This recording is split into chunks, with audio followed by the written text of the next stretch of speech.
భయాందోళనకు గురవుతున్న విద్యార్థులు, తల్లిదండ్రులు, పోలీసులు ఫిర్యాదు చేసిన ఉపాధ్యాయులు. అన్నమయ్య జిల్లా చౌడేపల్లి మండలంలోని కాగతి ప్రాథమిక ఉన్నత పాఠశాల క్షుద్ర పూజలు కలకలం రేపాయి. పాఠశాలలో 94 మంది విద్యార్థులు చదువుకుంటున్నారు. సంక్రాంతి సెలవులు ముగియడంతో సోమవారం విద్యార్థులు, ఉపాధ్యాయులు పాఠశాలకు వచ్చారన్నటువంటి వార్తని హైలైట్ చేశారు.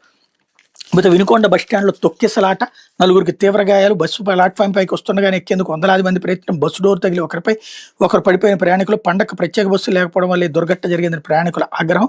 పల్నాడు జిల్లా వినుకొండ ఆర్టీసీ డిపోలో సోమవారం బస్సు ఎక్కేందుకు ఒకేసారి వందలాది మంది ప్రయాణికులు పోటీ పడడంతో తొక్కిసలాట జరిగింది. ఈ ఘటనలో నలుగురికి తీవ్ర గాయాలయ్యి. సంక్రాంతి సెలవులు ముగియడంతో సోమవారం ఉదయం దూర ప్రాంతాలకు వెళ్లే ప్రయాణికులు పెద్ద సంఖ్యలో వినుకొండ ఆర్టీసీ బస్టాండ్కి చేరుకున్నారు. 10 గంటల సమయంలో వేలాది మంది ప్రయాణికులతో ఆర్టీసీ బస్టాండ్కి ఎక్కిరిసిపోయింది. అదే సమయంలో ఆర్టీసీ గ్యారేజీ నుంచి విజయవాడకి వెళ్లే బస్సు ప్లాట్ఫామ్కి వస్తుండగా ఒక్కసారిగా వందలాది ప్రయాణికులు గ్యారేజీ వైపునికి వెళ్లి బస్సు ఎక్కేందుకు ప్రయత్నించారు.